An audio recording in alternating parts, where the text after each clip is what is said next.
What the hell are you doing? The HOA president's daughter just laughed as she stole my ATV. My mom runs this neighborhood. I'm untouchable. She had no idea what she'd just started. There she was in my driveway, hooking my four-wheeler to her boyfriend's trailer like she owned the place, the metallic clank of chains securing my property. Sarah's last gift before cancer took her made my blood boil. You can't just steal my property. Watch me, she finished with a sharp snap. What are you gonna do, call the cops? I watched my last connection to my dead wife get dragged away, but stealing from the wrong person can expose secrets that bring 37 federal agents to your door. What would you do if the HOA Karen's kid stole your ATV and claimed she was untouchable? Drop your battle plan in the comments. Shout out where you're watching from. She thought she was untouchable. She was dead wrong. My name's Marcus Webb, and if you'd told me 3 years ago that I'd be taking down a criminal empire, I would have laughed in your face. I'm just a 52-year-old electrician who wanted to live quietly after my wife Sarah passed from cancer. We'd moved to Pinewood Estates, this middle-class suburb outside Austin, because Sarah fell in love with the big backyards and the promise of community living. The smell of cedar shavings and WD-40 still fills my garage workshop, where I spend most evenings now, building birdhouses and fixing neighbors' broken appliances. It keeps my hands busy and my mind off the empty house. But the real treasure sits right there in my driveway, a 2019 Polaris Sportsman ATV that Sarah surprised me with for our 25th anniversary, just 2 months before her diagnosis. Promise me you'll still take those weekend trail rides, she'd said, her hand weak but determined as she pressed the keys into my palm. Don't let my leaving stop you from living. So yeah, that ATV isn't just some toy, it's my last piece of her. Pinewood Estates seemed perfect at first. 47 modest homes with reasonable HOA dues of $180 a month. Then I met Brenda Hutchinson, and suddenly those dues started making a lot less sense.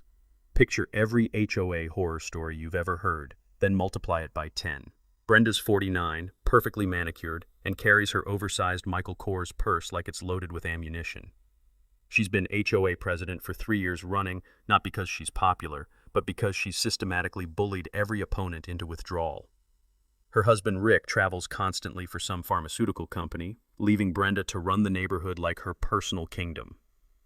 The constant drone of overpriced lawn crews fills the air crews owned by her brother-in-law, charging $800 a month when the job's worth $300. Last month, she fined the Johnsons $150 because their mailbox was hunter green instead of forest green. I'm not kidding. She brought paint samples to prove it. Their daughter Kaylee is 19, a community college dropout who treats our streets like her racetrack. I'd watched her peel out in different cars, leaving the acrid smell of burnt rubber hanging in the summer heat while her sketchy boyfriends laughed from the passenger seats. But I didn't understand the full scope of Brenda's tyranny until I got my first violation notice. I walked out to grab my mail and found a bright yellow citation taped to my door. Unauthorized recreational vehicle storage, $200 fine. My ATV sat exactly where it had been since move-in day, in my own driveway. That evening, I attended my first HOA meeting in the community center, a stuffy room reeking of industrial carpet cleaner and broken dreams. About 15 neighbors showed up, most looking like beaten dogs. Mr. Webb, Brenda announced when I raised my hand, your recreational vehicle violates our evolving community standards. I pulled out my covenant documents. There's no mention of ATV restrictions anywhere in here. The room went dead silent, except for the rattling air conditioner overhead. I watched neighbors avoid eye contact clearly. I wasn't the first person to challenge Queen Brenda. Her smile never wavered, but her eyes went ice cold. Rules evolve, Mr. Webb. We maintain property values through adaptive governance. If you can't keep up, maybe this isn't the right neighborhood for you. That's when I noticed Harold Chen, the elderly accountant 2 streets over, frantically scribbling notes. Rita Gonzalez, who'd quit as treasurer 6 months earlier, was shaking her head in disgust. Sitting in that fluorescent-lit room watching Brenda's predatory smile, I made a decision that would change everything. I wasn't backing down, and neither was my ATV. Saturday morning, 2 weeks after that disastrous HOA meeting, I was heading back from Home Depot with supplies for a new workbench when I turned onto my street and saw something that made my blood freeze. Kaylee Hutchinson was in my driveway, hooking my ATV to a beat-up trailer behind some punk's pickup truck. I slammed on the brakes so hard my lumbar slid forward in the truck bed with a crash that echoed down the street. The sound of metal chains clanking as she secured my property, Sarah's last gift sent rage shooting through my veins like electricity. "What the hell are you doing?" Kaylee looked up from the trailer hitch, her bleached hair catching the morning sun, and actually laughed. "Oh, hey, it's the complainer. Just removing this eyesore like Mom said." "That's my property. You can't just steal my ATV." "Steal." She stood up, dusting off her hands with theatrical innocence. "Mom says it's illegally parked. We're just helping you comply with community standards." The boyfriend, a skinny kid with neck tattoos and dead eyes, never looked up from his phone. But I caught the bulge under his jacket and realized this wasn't some teenage prank. This had the feel of organized intimidation. "You have exactly 10 seconds to unhook that trailer before I call the police." Kaylee's laugh was like fingernails on glass. "Go ahead, old man. Mom already cleared this with Officer Davidson. He knows all about your difficulties adjusting to neighborhood rules." I pulled out my phone anyway and dialed 911. 45 minutes later, 45 minutes of watching my ATV disappear down the street while neighbors peered through curtains like they were watching reality TV. Officer Davidson finally arrived. His patrol car crunched over the gravel in my driveway, and I noticed how he took his sweet time getting out. "Mr. Webb? Got a report about a property dispute." "Dispute? That girl just stole my four-wheeler in broad daylight." Davidson was young, maybe late 20s, with the kind of mustache that screamed, trying too hard to look authoritative. He flipped open his notepad with obvious reluctance. "Well, let's see what we can figure out." 20 minutes of back and forth got me nowhere. No witnesses willing to talk, no proof of ownership on me. Kaylee's story that I'd said she could borrow it versus my word. Davidson's hands were tied, he explained, without clear evidence of theft. That's when Brenda's white Mercedes pulled up like cavalry arriving for the wrong side. The overpowering smell of vanilla perfume mixed with hot asphalt as she stepped out, wearing a tennis outfit that probably cost more than my monthly mortgage. Her smile was pure poison wrapped in suburban sweetness. "Officer Davidson? Thank you so much for responding quickly." She air-kissed him like they were old friends. "I'm afraid Mr. Webb has been having some difficulties with our community guidelines." She produced a manila folder from her oversized purse, because of course she came prepared. "This is the Covenant Amendment regarding recreational vehicles, filed just last week. All residents were notified by email. I never got any email." But Davidson was already nodding like this made perfect sense. "Mrs. Hutchinson's been very patient," the officer said, clearly eager to wrap this up and get back to real police work. "Maybe you could work something out privately?" "Of course," Brenda purred. "We're all neighbors here." After Davidson left, Brenda's mask slipped completely. "You have 72 hours to remove that vehicle from community property, Mr. Webb. Next time we won't be so accommodating." "It was in my driveway." "Your driveway extends only to the property line. Everything beyond that sidewalk crack belongs to the HOA. Her finger pointed to an invisible line I'd never noticed. "Read your deed restrictions more carefully." That night, I drove to the county courthouse and spent 3 hours in the dusty records office. See, years of rewiring houses had taught me that when electrical systems don't add up, you follow the circuit back to the source. Same principle applied here, and Brenda's story was full of shorts. First discovery. Her recreational vehicle amendment was never officially filed. She'd produced fake paperwork for the cop. I remembered reading in my original HOA documents that Texas property code requires 30 days written notice for any covenant changes, plus a majority vote of homeowners. Brenda had done neither. But here's what really caught my attention in those filing records. The HOA's landscaping contractor wasn't Rick's brother-in-law like everyone assumed. It was Rick himself, using a shell company called Hutchinson Services, LLC, to funnel HOA money into his own pocket. The invoices were right there in black and white, billing $800 monthly for services that any legitimate company would charge $300 for. Sunday morning, I set up my phone and filmed myself moving the ATV back into my driveway. Posted it to the neighborhood Facebook group with a simple caption. "Interesting how rules appear overnight without proper votes or official filing." 23 supportive comments appeared within an hour. Mrs. Patterson from Oak Street said she'd been fighting bogus fines for months. Harold Chen mentioned irregularities in the financial reports that don't add up. Then, suddenly, I couldn't access the group anymore. Administrator privileges, the error message said. But the damage was done. Neighbors were talking and cracks were showing in Brenda's perfect facade. That afternoon, I found an anonymous note tucked under my windshield wiper. Drop this or things get much worse. The handwriting looked suspiciously like the HOA meeting minutes I'd seen Brenda scribbling. I folded the note carefully and smiled.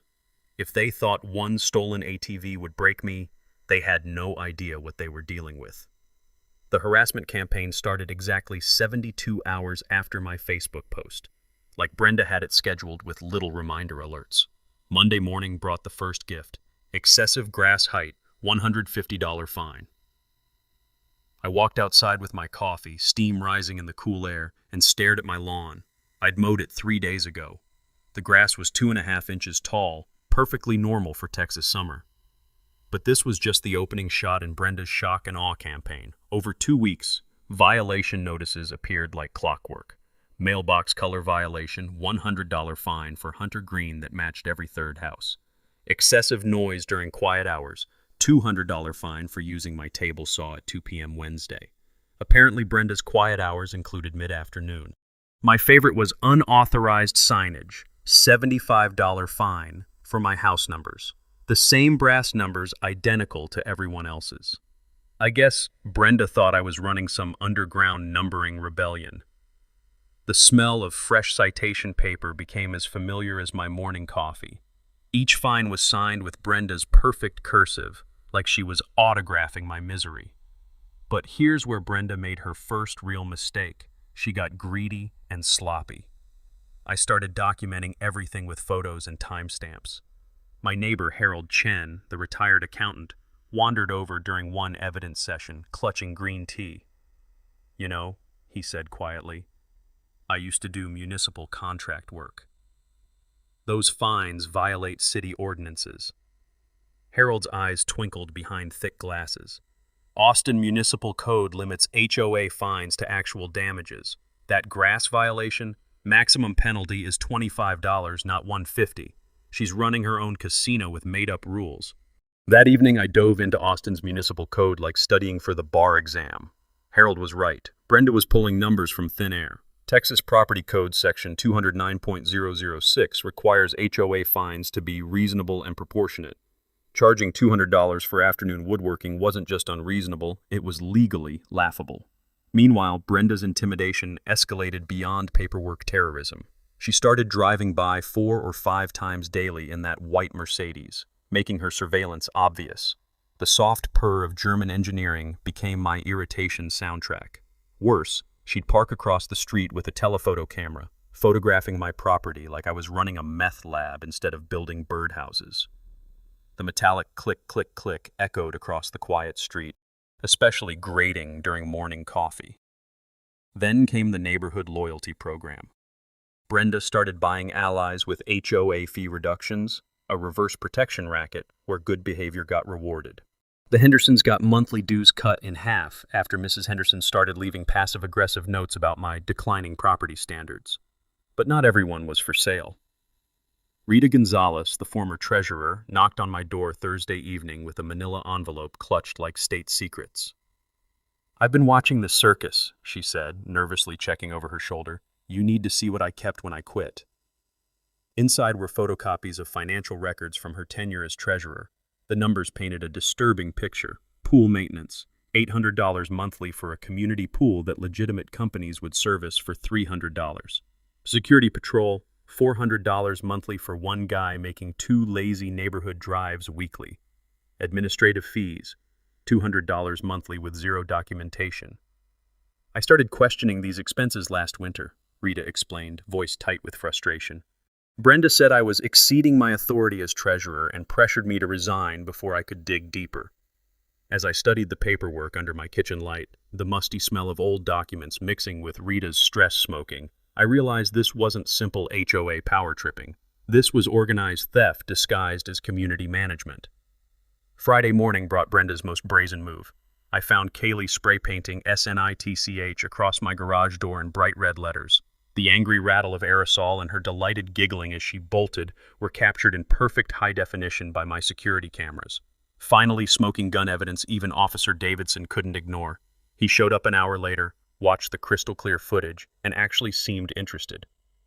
"That's definitely criminal mischief," he admitted. "Clear as day." But 20 minutes later, Brenda arrived with a lawyer, some slick downtown type who immediately started throwing around terms like potential digital manipulation. Even with Kaylee's face in 1080p glory, she walked away with nothing more than a warning and smug smile. That night, I sat in my workshop surrounded by familiar smells of sawdust and machine oil, studying Rita's damning financial records alongside my growing harassment citations. The pieces were forming a picture beyond petty neighborhood politics. This was about money, serious money, and people who'd gotten comfortable thinking they were above consequences. But they'd made one crucial miscalculation. They'd declared war on a widower with unlimited time, nothing left to lose, and growing evidence that their perfect scam was about to unravel. Rita's financial bombshell was just the appetizer. 3 days later, she introduced me to Harold Chen, the neighborhood's unofficial forensic accountant, who'd been quietly tracking HOA irregularities like a retired cop working a cold case. We met at Harold's house Tuesday evening, his dining room transformed into mission control. Spreadsheets and documentation covered every surface. The smell of jasmine tea mixed with musty financial records, like a library specializing in white-collar crime. "I've been an accountant for 43 years, Harold said, his arthritis-gnarled fingers dancing across calculator keys. "I've never seen bookkeeping this creatively corrupt. It's almost artistic." He spread out a color-coded timeline, red entries for questionable expenses, yellow for overcharges, blue for fabricated items. The pattern revealed systematic theft disguised as community management. "Pool chemical delivery, $400 monthly," Harold pointed to a red entry. I called the supplier. Actual cost is $89. The difference gets funneled to Hutchinson Services, LLC. Rita leaned forward, stress smoking. "Same scam with landscape maintenance. Rick's shell company charges $800 for work worth $300. The extra $500 gets laundered through fake equipment rental fees." But Harold's detective work uncovered something far more sinister. Cross-referencing inflated payments with Rick's travel schedule revealed perfect correlation. Every major discrepancy coincided with Rick's pharmaceutical conferences in Mexico. "Gentlemen," Harold said quietly, "we're not dealing with garden-variety HOA corruption. This is money laundering using our neighborhood association as a front." The pieces clicked together. Rick's frequent Mexico trips, Brenda's desperate need to control HOA finances, Kaylee's entitled lifestyle despite having no job. They weren't just stealing from neighbors, they were washing drug money through our monthly dues. Meanwhile, Brenda's retaliation became unhinged. She convinced the city inspector to show up, claiming I was doing illegal electrical work. Inspector Martinez spent 20 minutes examining my workshop. "Your work's cleaner than most licensed contractors," he told me. "Someone's filing false reports. That's actually a misdemeanor." After he left, I spotted Brenda's Mercedes parked at the corner, engine idling, thick black exhaust creating a toxic cloud. Suburban spy thriller surveillance. Then intimidation went physical. A white pickup with Pinewood security signs started parking outside my house for hours. The driver, a thick-necked gorilla, would sit there with diesel engine running, creating noxious fog that made my coffee taste like petroleum. I researched Pinewood security. No incorporation, no license, no insurance, no address. Just another Hutchinson money laundering vehicle billing the HOA for phantom services. The real game changer came when Kaylee's boyfriend, Jake Morrison, got arrested during a traffic stop. Cops found enough fentanyl to stock a pharmacy, plus $14,000 in cash. Facing federal charges, Jake became the world's most cooperative witness. His testimony, obtained through a courthouse contact who owed me for electrical work, revealed the full Hutchinson operation. Rick wasn't attending pharmaceutical conferences. He was importing illegal drugs through corrupt doctors and pain clinics, then using our HOA to launder profits. Every inflated contract, every phantom expense dirty drug money getting scrubbed clean through our neighborhood association. Brenda's iron-fisted control wasn't about power trips. It was protecting a multi-million-dollar criminal enterprise. Harold's spreadsheet showed $73,000 in questionable expenses over 3 years. Jake's testimony suggested the real number approached $200,000, including cash payments that never hit official books. "Sweet mother of pearl," Rita whispered when I shared Jake's revelations. "We're not fighting some power-mad HOA president. We're up against a drug cartel using our monthly dues as their money laundry." That weekend, the Hutchinson family dropped all pretense. Someone shattered my workshop window and stole $1,200 worth of power tools. Security cameras captured everything, including Kaylee's distinctive butterfly tattoo as she stuffed my drill set into a garbage bag. But this time, I had a better option than Officer Davidson's reluctant investigation. Jake's arrest gave me federal jurisdiction. I called the DEA tip line. Agent Rodriguez returned my call within 2 hours. We met at a downtown Austin coffee shop, where she reviewed my evidence with focused intensity.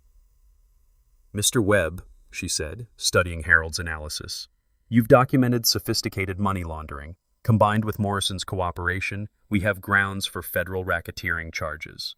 She explained Rick's pharmaceutical company had been under federal surveillance for months, but they needed inside documentation for an airtight case. My evidence packet was exactly what they needed to move from investigation to prosecution.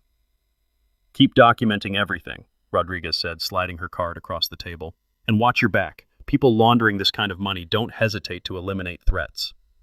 That night, I installed motion sensors and relocated my remaining tools to a storage unit. The empty workshop smelled like motor oil and impending confrontation, because I finally understood what I was fighting. This wasn't about an ATV or HOA rules. This was about bringing down a drug trafficking operation hiding in plain sight, protected by suburban bureaucracy. And they were about to learn that messing with a widower's last connection to his dead wife was the biggest mistake they'd ever made. The breakthrough that blew this whole thing wide open came from Harold's compulsive need to alphabetize everything, a habit that drove his wife crazy but was about to expose the biggest money laundering scheme in our county's history. Thursday night, we were drowning in paperwork when Harold pulled out a folder marked Corporate Entities H2M with the pride of a magician, revealing his best trick.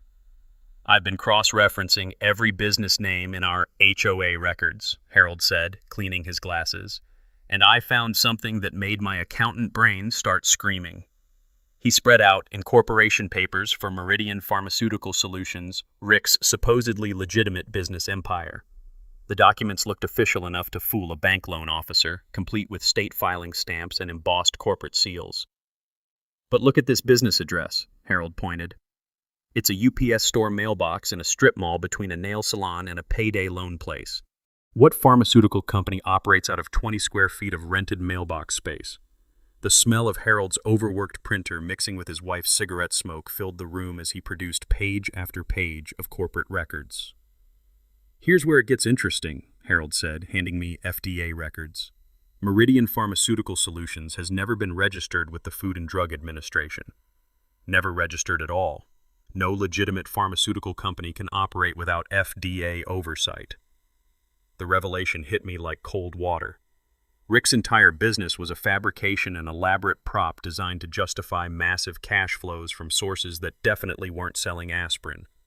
Harold had traced the money through 3 layers of shell companies, like following breadcrumbs through a financial forest designed to confuse federal investigators.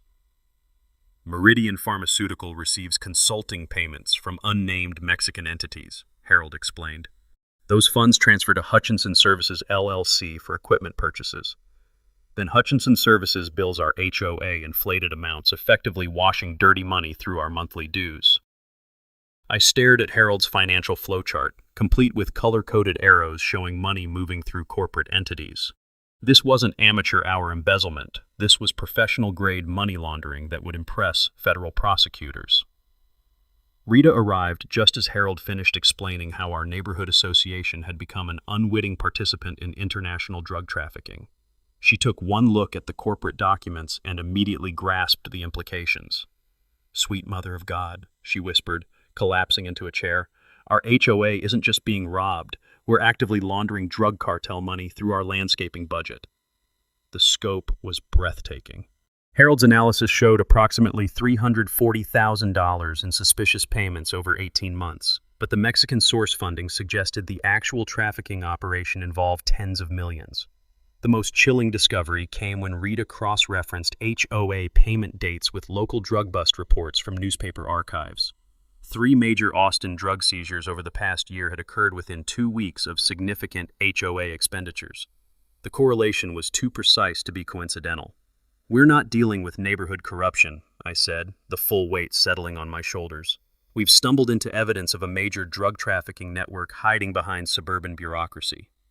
My hands were shaking as I studied the documentation.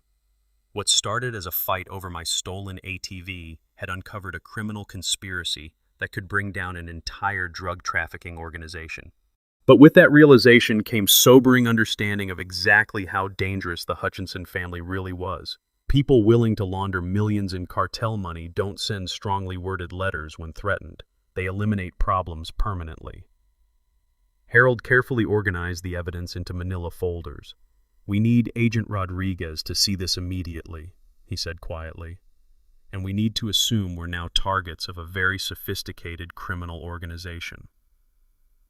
As I drove home with copies locked in my glove compartment, I realized my comfortable suburban life had just ended forever.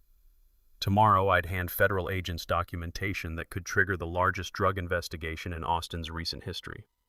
But tonight, sitting in my empty workshop surrounded by the familiar smell of sawdust and WD-40, I understood that the Hutchinson family would do absolutely anything to protect their multi-million-dollar criminal empire, including eliminating one annoying widower who'd asked too many questions about his stolen ATV.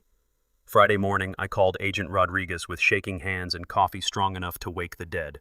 20 minutes later, she was in my kitchen studying Harold's financial evidence with surgical focus. "Mr. Webb," she said, spreading documents across my breakfast table, "you've handed us the missing piece of a federal investigation stalled for 8 months. This connects Rick Hutchinson to a cartel operation we've been tracking from El Paso to Houston." Within 6 hours, my suburban home became an impromptu federal command center. Agent Rodriguez assembled the team: forensic accountant Jennifer Chen, Harold's daughter, paralegal Carlos Mendez, specializing in RICO cases, and a tech specialist who could hack a toaster.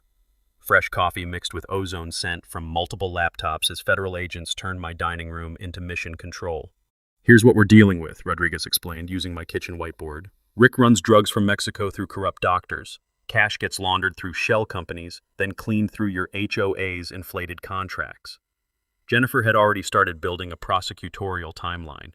"Based on your documentation, we're looking at approximately $2.3 million laundered over 3 years through this single HOA," she said, fingers flying across spreadsheets. "But Mexican sources suggest the overall operation involves tens of millions." Carlos pulled out a thick binder of federal statutes. "Under RICO, we can prosecute the entire criminal organization: money laundering, drug trafficking, racketeering charges carrying 20-year minimum sentences." But legal education came with sobering warnings about witness protection. Rodriguez made clear that people laundering cartel money don't hesitate to eliminate threats. "We're arranging protective surveillance," she said, installing a panic button app on my phone. "Your daughters in Dallas are being relocated to a safe house until arrests." The next 72 hours blurred into evidence gathering. Harold organized 3 years of financial records into color-coded timelines showing when dirty money flowed through our neighborhood association. Rita conducted reconnaissance coffee mornings with neighbors, documenting systematic intimidation beyond my ATV theft. Mrs. Patterson had been fined $500 for excessive holiday decorations, identical to ones Brenda praised on social media. The Johnsons received $300 in bogus violations after questioning tripled pool maintenance costs. Meanwhile, the tech specialist monitored electronic communications around the Hutchinson house. Results were disturbing. "They know you're investigating," he showed me intercepted text messages. "Brenda's coordinating with someone called El Jefe about eliminating the problem." We're talking potential violence, not just legal threats. Rodriguez immediately escalated security protocols. Federal marshals began drive-by surveillance every 2 hours. Motion sensors were installed throughout my property. My workshop got equipped with enough security equipment to protect a federal courthouse. Strangely, everything looked normal from outside. Neighbors walked dogs. Overpriced lawn crews showed up twice weekly. Brenda drove by in her Mercedes, conducting surveillance like nothing changed. But everything had changed. Jennifer's analysis uncovered bank records showing Rick's shell companies receiving wire transfers from known cartel networks. Carlos identified RICO predicate acts stretching back 5 years. The tech specialist documented communications between Rick and figures on federal watch lists. "We have enough evidence to arrest the entire Hutchinson family right now," Rodriguez told me during Wednesday evening briefing. "But we want to coordinate with DEA operations in Houston and El Paso to take down the entire network simultaneously." Timeline was set. Coordinated federal raids during the annual Pinewood Estates Community Barbecue in 72 hours. Maximum public exposure, witnesses, humiliation for people who'd spent years thinking they were untouchable. "The barbecue provides perfect cover," Rodriguez explained, showing surveillance photos. 40-plus neighbors, local news coverage, city council members. When we arrest them in front of the entire neighborhood, it sends a message that no one's above federal law. Thursday night, I sat in my workshop surrounded by familiar sawdust and machine oil smells, cleaning tools I might never see again. Rodriguez had made clear that witness protection was possible if the cartel retaliated. Jennifer knocked around 10 p.m., carrying a manila envelope heavy with finality. "This is everything," she said, handing me complete evidence copies. Bank records, corporate filings, communication intercepts, financial analysis, everything needed to convict them under federal racketeering statutes. The documentation was staggering. 247 pages showing how Rick used our suburban HOA to launder approximately $2.3 million in drug money over 3 years. More importantly, it connected our neighborhood to a cartel operation flooding Texas with fentanyl. Saturday's barbecue would be more than arrests. It would be justice for every intimidated neighbor, every family destroyed by Rick's drugs, every person told they were powerless against corrupt authority. The Hutchinson family had spent years believing they were untouchable.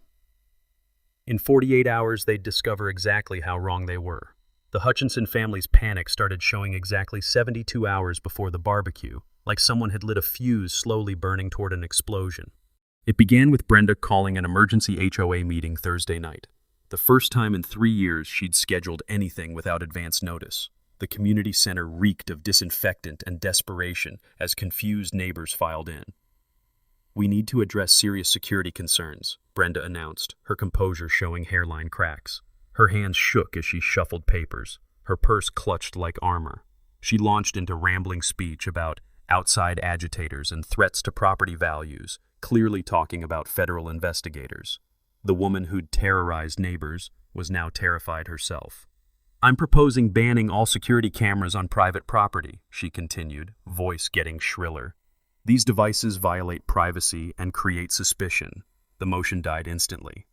34 neighbors voted against, 13 in favor. Her support base crumbled. Even the Hendersons voted against the ban. Harold raised his hand. "Mrs. Hutchinson, why have landscaping costs increased 300% while landscaping deteriorated?" Dead silence except for rattling air conditioning. You could hear Brenda's blood pressure spiking as her shell game was questioned publicly. "Those are complex administrative matters," she stammered, gathering papers. "This meeting is adjourned." Real desperation showed Friday morning when Rick returned early from Mexico. I watched a black Escalade pull into their driveway, followed by 2 men who weren't insurance salesmen. The tech specialist fed me real-time updates through encrypted messages. Intercepts were increasingly frantic. "Package delivery compromised. El Jefe wants full extraction by Sunday. Local heat too intense. Liquidate assets and relocate operation." Agent Rodriguez called emergency briefing Friday evening, calm demeanor replaced by tactical urgency. "They're planning to run. Rick's cartel contacts are ordering immediate evacuation before federal warrants." But running isn't easy after building a money-laundering empire around suburban HOA. Rick had assets and networks that couldn't be abandoned overnight without triggering federal investigations. "They're liquidating everything," Jennifer reported, laptop showing real-time transfers. "Rick's moving money between shell companies, trying to get cash offshore before we freeze accounts." Federal investigators had been watching those accounts for weeks. Every transfer was documented as additional evidence. Saturday morning brought brazen desperation. 3 men in expensive suits knocked on my door, smiles as fake as Rick's pharmaceutical company. "Mr. Webb, we represent business interests preferring to resolve this privately," the lead guy said with polite menace. Our clients offer substantial compensation for your discretion. I kept my hand near the panic button while studying these thugs. Bulges under their jackets weren't well concealed. Gentlemen, I think you have me confused with someone who gives a damn about your client's problems. Their smiles disappeared.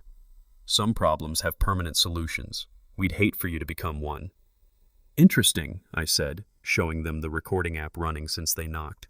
Threatening federal witnesses carries 10 years minimum. They left without another word, but the lead guy photographed my house number. Rodriguez had federal marshals surrounding my property within 20 minutes. They're getting desperate, she explained, reviewing audio. Desperate people make mistakes, and mistakes give us additional charges. Saturday afternoon brought news that Rick was caught at Austin Airport trying to board a private jet to Nicaragua with $200,000 cash and false documents. Federal agents arrested him on the tarmac, adding flight risk and passport fraud charges. But Brenda and Kaylee were still at large, still planning to attend Sunday's barbecue. Either they didn't know Rick was arrested, or they were planning something requiring federal tactical response. We're treating tomorrow as high-risk operation, Rodriguez told me during final briefing. Full tactical support, medical standby, media coordination. If they're planning violence, we're ready. That night, I sat in my workshop surrounded by familiar sawdust and WD-40 smells, thinking about Sarah. She'd bought me that ATV because she wanted me to keep living after she was gone. I doubted she'd imagined it would lead to bringing down a drug cartel, but she'd always said I was stubborn enough to take on the world when I believed in something. Tomorrow, Brenda would discover that stealing from the wrong widower could expose criminal conspiracies worth millions, and Kaylee would learn that claiming to be untouchable only works until federal agents show up with handcuffs. The barbecue was going to be very interesting.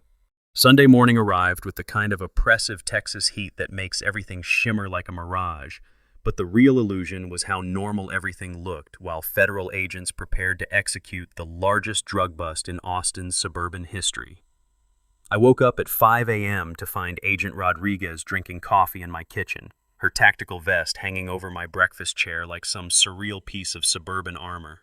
The smell of fresh coffee mixed with gun oil and the ozone scent of encrypted radio equipment created an oddly comforting atmosphere for the calm before the storm. Final briefing in 30 minutes, she said, checking her watch with the precision of someone who'd coordinated dozens of federal raids.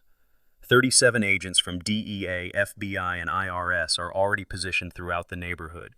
This is the culmination of an 8-month investigation that extends from here to El Paso.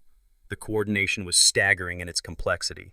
Rodriguez showed me surveillance photos of agents disguised as joggers, dog walkers, and utility workers who'd been infiltrating the neighborhood since dawn.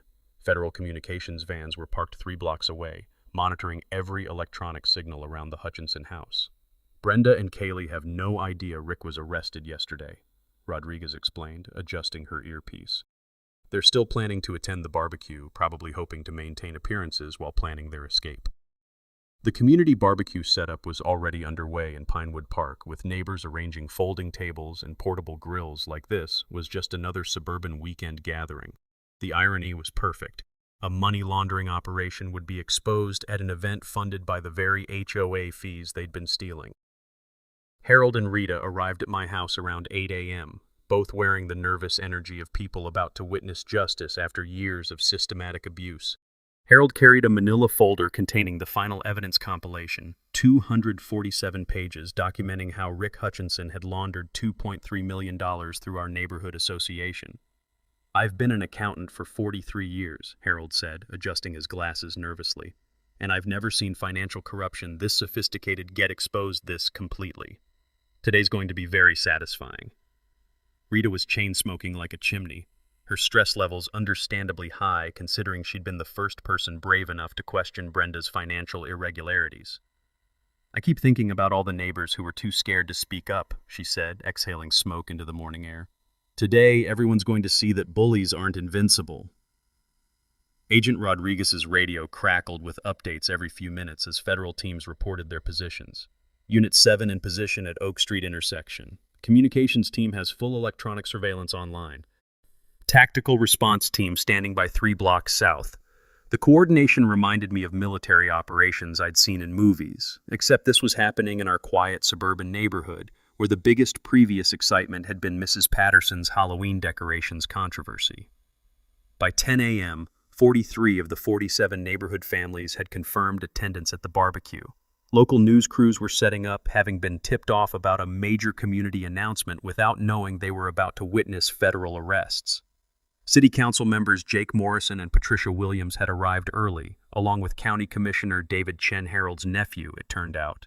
The political presence would ensure maximum publicity when the arrests happened. Perfect witness coverage, Agent Rodriguez noted, reviewing the crowd through high-powered binoculars. When we arrest them in front of local officials and news cameras, it sends a message that federal law applies to everyone, regardless of their perceived community status. The most surreal part was watching Brenda arrive at 11:30, dressed in a flowing summer dress and carrying her usual oversized purse, acting like she was attending a garden party instead of her own downfall. She worked the crowd with fake smiles and air kisses, completely oblivious to the federal agents positioned throughout the park. Kaylee showed up 20 minutes later with two friends, wearing sunglasses and attitude like she was auditioning for a reality show about entitled suburban brats. She'd apparently learned nothing from Jake Morrison's arrest or her father's airport detention, or maybe she genuinely believed the family's untouchable status would protect her from federal charges. Agent Rodriguez checked her watch and spoke quietly into her radio. All units' targets are in position. Executing arrest warrants in 15 minutes during the community announcement portion. The barbecue proceeded normally for the first hour, neighbors chatting about lawn care, kids running around screaming about pool plans, elderly residents complaining about property taxes. The normalcy was almost hypnotic until you remembered that 3 federal agencies were about to expose a multi-million-dollar drug operation hiding behind suburban bureaucracy. Harold had been designated to make the community announcement that would serve as the signal for federal agents to move in. His hands shook slightly as he approached the microphone set up near the main pavilion, but his voice was steady when he began speaking. Neighbors, we've gathered today to address serious concerns about financial irregularities in our HOA management, Harold announced, his accountant's precision cutting through the humid air like a blade. After months of investigation, we've discovered evidence of systematic theft and money laundering that extends far beyond simple embezzlement. The crowd's chatter died instantly. Brenda's face went pale as Harold continued outlining the evidence against her family's criminal enterprise. Kaylee started looking around nervously, finally sensing that something was very wrong. These financial crimes are connected to drug trafficking operations that have used our neighborhood association to launder millions of dollars in illegal proceeds, Harold continued, his voice gaining strength with each revelation. Today, federal authorities will be executing arrest warrants for the individuals responsible. That's when Agent Rodriguez stepped out from behind the pavilion, her badge clearly visible, followed by 36 other federal agents emerging from positions throughout the park like some perfectly choreographed law enforcement ballet. Brenda Hutchinson, Kaylee Hutchinson, you're under arrest for money laundering, racketeering, and conspiracy to distribute controlled substances, Rodriguez announced, her voice carrying across the suddenly silent park. The next few minutes would be burned into every neighbor's memory forever, the sound of handcuffs clicking shut, news cameras capturing everything, and 2 people who'd terrorized an entire neighborhood finally facing federal justice. But the best part was watching Brenda's perfect suburban facade crumble completely, as she realized her untouchable status meant absolutely nothing to federal agents with arrest warrants. Justice was about to be served at a community barbecue with a side of very public humiliation. The moment Agent Rodriguez stepped into view with her badge gleaming in the Texas sun, the entire barbecue crowd went dead silent except for the distant hum of news helicopters that had appeared overhead like mechanical vultures sensing a story. Brenda's reaction was pure theater. Her face cycled through confusion, denial, and raw panic in about 3 seconds before settling on indignant rage. "This is ridiculous," she shrieked, her perfectly modulated HOA president voice cracking like thin ice. "You can't arrest me at a community event. I have rights." "Yes, ma'am, you do," Agent Rodriguez replied with professional calm, pulling out handcuffs that caught the sunlight like jewelry. "You have the right to remain silent, which I'd recommend using right about now." But Brenda wasn't going quietly. "This is harassment, political persecution. My husband is a respected pharmaceutical executive." She clutched her oversized purse like a shield, while 37 federal agents formed a perimeter around the pavilion. "Your husband was arrested yesterday at the airport, trying to flee to Nicaragua. with $200,000 cash and false documents, Rodriguez announced loud enough for the news cameras to catch every word. He's currently in federal custody facing drug trafficking and money laundering charges. The crowd's collective gasp was audible over the helicopter rotors. Mrs. Patterson from Oak Street actually dropped her paper plate of potato salad, the sound of disposable dinnerware hitting concrete somehow perfectly punctuating the moment. Kaylee's response was even more dramatic than her mother's. "You can't do this to us," she screamed, backing away from approaching agents like a cornered animal. "My family runs this place. We're untouchable. You don't know who you're messing with." That's when Agent Rodriguez delivered the line that would be replayed on local news for weeks. "Miss Hutchinson, your family has been running a drug trafficking operation disguised as HOA management. The only thing you're touching now is federal prison time." City Councilman Jake Morrison, no relation to Kaylee's arrested boyfriend, stepped forward with his phone recording everything. "Agent Rodriguez, can you explain to our community what these arrests are about?" "Certainly, Councilman. The Hutchinson family has been using Pinewood Estates HOA to launder approximately $2.3 million in drug trafficking proceeds over 3 years. They inflated maintenance contracts, created phantom expenses, and used shell companies to wash money from Mexican cartel operations." The crowd erupted in angry murmurs as neighbors realized their monthly HOA dues had been funding a criminal enterprise. Mr. Henderson, who'd received discounted fees for supporting Brenda, looked like he wanted to crawl under a picnic table and disappear. Every bogus fine, every inflated contract, every mysterious administrative fee was part of a money laundering scheme that connected your neighborhood to a network responsible for distributing fentanyl across Texas, Rodriguez continued, her voice cutting through the chaos with prosecutorial precision. Harold stepped up to the microphone, his moment of vindication finally arriving after months of being dismissed as a paranoid old man. "Neighbors, the evidence is overwhelming. Bank records, corporate filings, communication intercepts, everything needed to prove the Hutchinson family turned our community association into a front for organized crime." Brenda made one last desperate play for sympathy. "These accusations are fabricated. Mr. Webb has been harassing us for months, filing false reports because we enforced community standards on his illegal vehicle." I'd been standing quietly near the pavilion, but that accusation demanded a response. Agent Rodriguez nodded for me to approach the microphone. "Mrs. Hutchinson," I said, my voice carrying across the silent crowd, "your daughter stole my ATV because your family thought they were above the law. But that theft led to discovering your husband's drug trafficking operation and your money laundering scheme." The news cameras swung toward me as I continued. "For 2 years, you terrorized neighbors with bogus fines while stealing from our HOA to wash drug money. You thought being HOA president made you untouchable." I paused, looking directly at Brenda as federal agents moved closer with handcuffs ready. "Today, you're finding out that federal law doesn't care about your neighborhood politics." That's when Kaylee completely lost control. "You destroyed my family, you psycho!" she screamed, lunging toward me before being intercepted by 2 agents who handled her struggling form with professional efficiency. "We were somebody!" "You're nobody." Agent Rodriguez's response was ice cold. "Miss Hutchinson, your family destroyed themselves. Mr. Webb simply refused to be your victim." The handcuffs clicked shut with metallic finality as both women were read their rights. The sound echoed across the park, captured by multiple news cameras and cell phones held by neighbors who finally understood the scope of corruption that had been hidden in plain sight.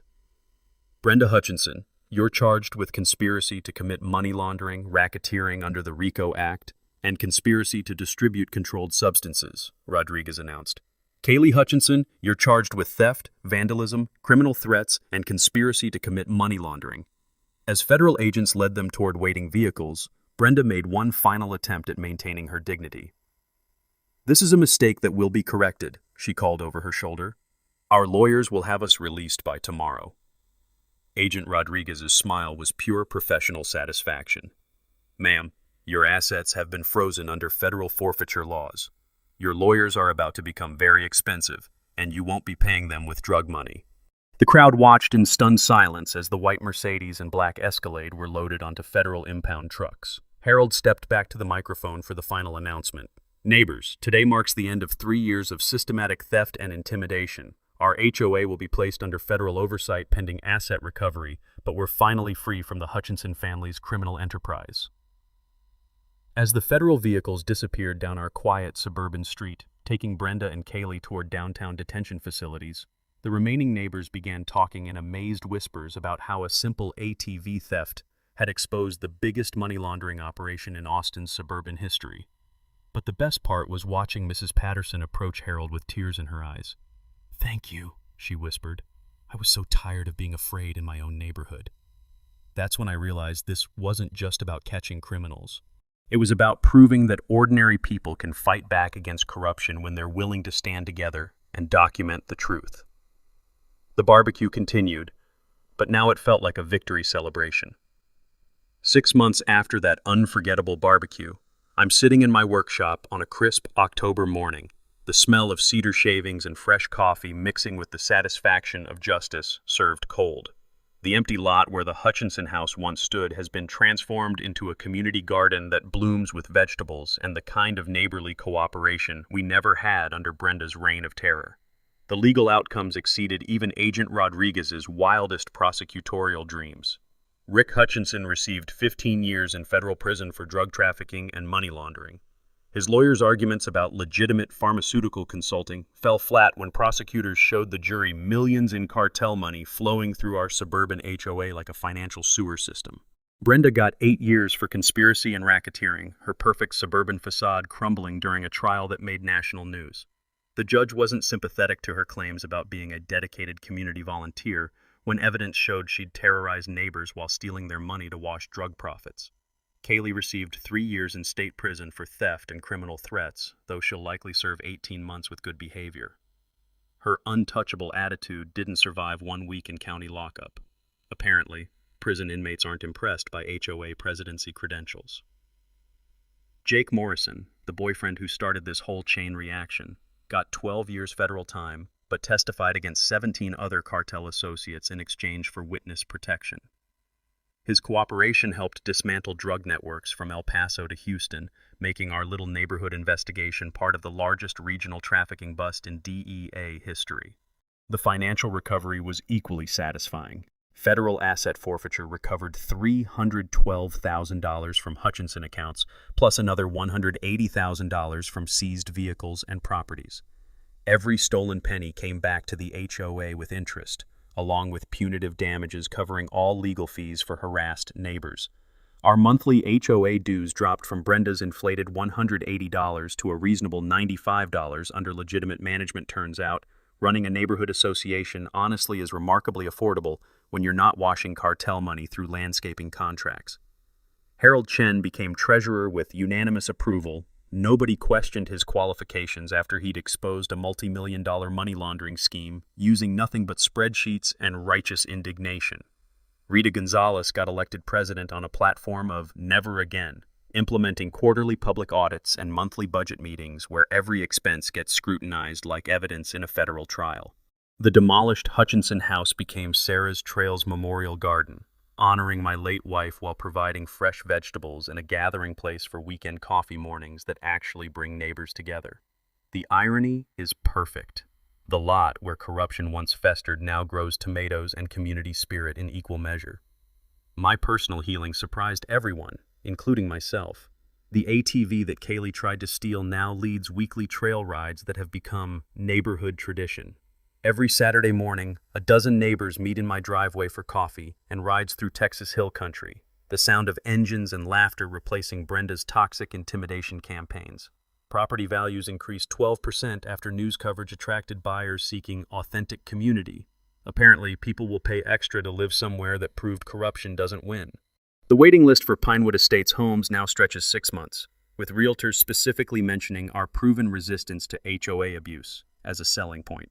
But the real victory is watching Mrs. Patterson tend tomatoes in Sarah's garden while chatting with Harold about his grandchildren. For 3 years, Brenda's systematic harassment had isolated neighbors from each other. Now people actually know each other's names and help with everything from lawn care to emergency babysitting. The case became a national cautionary tale about HOA corruption, inspiring new Texas legislation requiring enhanced financial reporting for all homeowner associations. Property management companies now implement oversight protocols specifically designed to prevent Hutchinson-style theft. and FBI financial crime schools teach our case as an example of citizen investigation exposing sophisticated criminal enterprises. Last weekend, a young family moved into the renovated house across the street. Their 8-year-old daughter ran over to ask about vegetables growing where the mean lady's house used to be. Apparently, neighborhood legend has already immortalized Brenda's downfall in kid-friendly terms. "My wife grew tomatoes just like these," I told her, handing over a sun-warmed cherry tomato. She would have loved knowing that good things grow where bad things used to happen.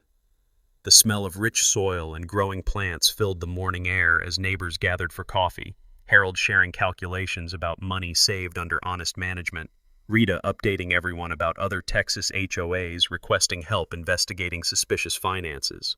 But mostly, we just enjoyed being neighbors who could trust each other again. The ATV sits in my driveway exactly where this whole adventure started. No longer a source of conflict, but a symbol of what happens when ordinary people refuse to accept corruption as normal. Sarah's workshop photo still shows her grinning and mud-splattered, thumbs up like she's approving the fight that honored her memory. Here's what I learned. Sometimes standing up to petty bullies exposes massive crimes. Sometimes one stolen ATV can bring down an entire criminal empire. And sometimes the best revenge is building something better where corruption used to flourish. Which brings me to my next case. Last week, I got a letter from Oregon where an HOA president is demanding $500 monthly special assessments with zero explanation. The financial patterns sound remarkably familiar, and Agent Rodriguez thinks we might have another money laundering investigation brewing in the Pacific Northwest. Looks like this widower's fight for justice is just getting started. If you've survived your own HOA nightmare, drop your story in the comments. I read every single one, and some of you might be sitting on evidence of serious crimes without realizing it. Check your HOA financial reports, document everything, and remember that bullies always have the biggest secrets to hide. And smash that subscribe button for HOA stories, because next week we're heading to Oregon, where another corrupt board is about to learn that targeting the wrong neighbor can expose secrets worth millions. Remember, corruption counts on your silence. Don't give them that power.